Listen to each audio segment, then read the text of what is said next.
हम समाज के आधार पर काम करते हैं, मगर इसके पहले जो लोग कुर्सी पर बैठते थे वो व्यक्ति के आधार पर, जाति के आधार पर, धर्म के आधार पर, मजहब के आधार पर काम करते हैं। आज हर नागरिक आज के कानून व्यवस्था से बहुत संतुष्ट है। नमस्कार, मैं धीरज कुमार, आप देख रहे हैं ऊर्जांचल दस्तक। आज हमारी ऊर्जांचल दस्तक की जो हमारी चुनावी यात्रा है चारों विधानसभा रिपोर्ट करने का, आज जो है उससे अलग हटके हमारे साथ जो है हमारे खास मेहमान हैं पूर्व जिलाध्यक्ष सोनभद्र अशोक मिश्रा जी। इनसे हम बात करेंगे चुनावी मुद्दे पे कि बीजेपी की इस बार तैयारियां क्या क्या है, और भी कई सवाल करेंगे। सबसे पहले तो हम मिश्रा जी का आपका बहुत बहुत स्वागत है सर हमारे चैनल। धन्यवाद। ऊर्जांचल दस्तक पे अशोक मिश्रा जी से पहला सवाल ये है कि इस बार बीजेपी की तैयारी कैसी है चुनाव को लेकर? देखिए, भारतीय जनता पार्टी हमेशा अपने संगठनात्मक तैयारी में रहता है। ऐसा नहीं है कि चुनाव है तभी हमारी कोई तैयारी है।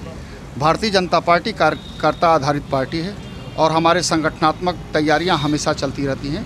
इसलिए हमारा हर बूथ लेवल पर अपना जो कार्यकर्ता है, मंडल स्तर का कार्यकर्ता है, शक्ति केंद्र स्तर का कार्यकर्ता है, हमारी बैठ के हमारी तैयारी कंप्लीट है। क्योंकि हम चुनाव के निमित्त नहीं, हम संगठन के अनुसार संगठनात्मक हमारी प्रणाली है, इसलिए हम संगठन आधारित पार्टी है, इसलिए हमारे हमेशा तैयारी कंप्लीट रहती है।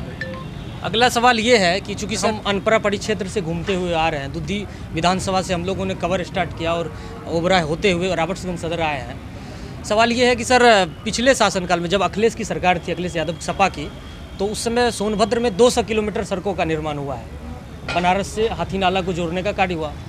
फिलहाल जो है सर, शक्तिनगर से जो अनपरा जुड़ रही है लगभग 12 से 15 किलोमीटर का, वो 4 लाइन भी अभी तक तैयार नहीं हुई है। इस पर आप क्या कहेंगे? देखिए, वहाँ पर कुछ जो है वन विभाग का ज़मीनों को लेकर के थोड़ी सी है, क्योंकि जो 5 साल हो चुके हैं, पूरे 5 वर्ष। नहीं, देखिए, जो कानूनी प्रक्रिया जो विभागीय बातें हैं उसमें थोड़ा टाइम टेकिंग लग सकता है। टेंडर हो चुके हैं, सारी काम आवंटन हो चुका है।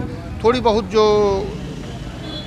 वन विभाग की और अन्य जो कमियां हैं वो दूर हो जाएंगी, काम होगा। आप देखिए, पूरे उत्तर प्रदेश में आज स्वतंत्र भारत में रोडों के मामले में केंद्र और प्रदेश से ज़्यादा किसी ने आज तक काम नहीं किया है। कई ऐसे गांव हैं और ओबरा विधानसभा में कई ऐसे गांव हैं, चाहे वो ररहौर पंचायत हो, चाहे दुद्धी के मतलब चिल्का ढाट पंचायत हो, कई ऐसे गांव हैं ग्रामीण स्तर पे जहां आज तक ना तो सड़क बनी है ना तो बिजली पहुंची है, चाहे वो आपकी सरकार हो या पिछली। अभी नहीं, देखिए, ऐसा है कि जो रोड वाली आप बात कर रहे हैं, तो रोड तो 15 साल से उत्तर प्रदेश में सपा बसपा की ही सरकारें हुआ करती थी। इन लोगों ने कभी ग्राउंड पर जाकर के काम नहीं किया। आज मैं दावे के साथ कह सकता हूँ कि सोनभद्र जो उत्तर प्रदेश का अंतिम जिला है और सबसे सुदूर वनवासी जिला है जी। और प्रधानमंत्री जी की महत्वपूर्ण योजना, ये समझ लीजिए दीनदयाल विद्युतीकरण योजना के माध्यम से आज समझ लीजिए कि चारों तरफ आज हमारा हर गांव में ताल। सर, हर गांव में नहीं पहुंचा है। मैं कई ऐसे गांव से आया हूँ। मैं आपको दावे के साथ ये कह सकता हूँ कि कई ऐसे गांव हैं जहाँ पानी लेने के लिए 2-2 किलोमीटर दूर जाना। इन गांवों में हम बिजली नहीं किन्हीं कारण से पहुँच पाइए या पहाड़ी क्षेत्र होने की वजह से नहीं, वहाँ पर हमने सौर ऊर्जा के माध्यम से हम वहाँ सौर ऊर्जा भी नहीं है सर। नहीं, अगर जो ऐसे गांव है तो आप हमें बताइएगा, हम देखेंगे। मगर छोटे छोटे मजरों में पोल तार पहुंचाने का काम हुआ। आप मुझे बताइएगा, मैं निवर्तमान जिलाध्यक्ष रहा हूं कि कहीं ना कहीं युवाओं में खासकर बहुत नाराजगी है बेरोजगारी और महंगाई को लेकर। आप इस पे क्या कहेंगे सर? क्योंकि यहाँ सर कई पावर प्लांट है, यहाँ के लोगों को जो यहाँ के मूल निवासी है वो कहीं ना कहीं से सर यहाँ नौकरी पेशा से वंचित रह जा रहे हैं। उन लोगों को नौकरी नहीं मिल पा रहा है सर। उन लोगों को काफ़ी नाराज़गी, मैंने कई जगह गया रिपोर्टिंग करने, उन लोगों का कहना है इस सरकार में भी वो नहीं हो पाया जो नहीं। देखिए, हमारी जब से सरकार आई है नौजवानों की नौकरी पर विशेष ध्यान दे रही है।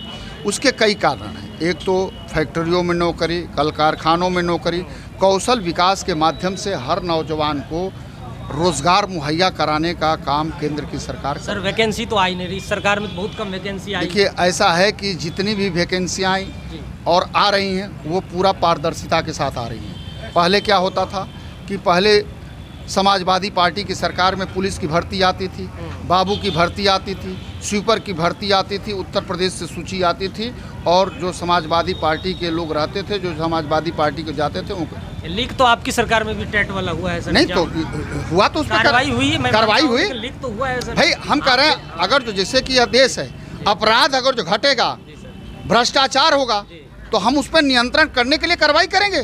क्राइम का जो मतलब आंकड़ा है, जो द हिंदू का रिपोर्ट आया है, पिछले सरकार की तुलना में इस सरकार में क्राइम का आंकड़ा जो है सर बढ़ा ही है।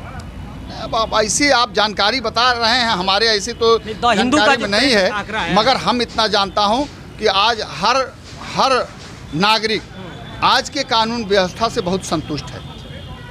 हम समाज के आधार पर काम करते हैं, मगर इसके पहले जो लोग कुर्सी पर बैठते थे वो व्यक्ति के आधार पर, जाति के आधार पर, धर्म के आधार पर, मजहब के आधार पर काम करते हैं, और हमारी सरकार का उद्देश्य सबका साथ सबका विकास के तर्ज पर काम करना है। अगला सवाल ये है सर, चूँकि आप ब्राह्मण हैं, तो उत्तर प्रदेश में ब्राह्मण समुदाय 14% है, वोट बैंक कहीं ना कहीं मायने रखता है हर पार्टियों के लिए। तो ब्राह्मण में बीजेपी को लेके, खास करके योगी गवर्नमेंट को लेके बहुत नाराजगी है, इस पर आप क्या कहेंगे सर? एक ऐसा परसेप्शन चल रहा है। नहीं, ऐसा कुछ नहीं है, ऐसा कुछ नहीं है, और जहाँ जिनकी योग्यता के अनुसार सबको समुचित सहभागिता मिल रही है। मैंने आपसे पहले ही कहा कि भारतीय जनता पार्टी किसी जाति आधारित नहीं है, सर्व समाज की पार्टी है। सबके साथ सबके विकास में हम विश्वास करते हैं, और ब्राह्मण का भी सम्मान हो रहा है और ब्राह्मण का भी सम्मान होगा, हर जात का सम्मान होगा। और अगला सवाल ये है सर कि जो विपक्षी पार्टियां हैं, बीजेपी पे ये आरोप लगाती है कि बीजेपी कहीं ना कहीं धार्मिक तुष्टिकरण की राजनीति करती है, चुनाव आता है तो हिंदू मुस्लिम होने लगते हैं, इस पर आप क्या कहेंगे सर?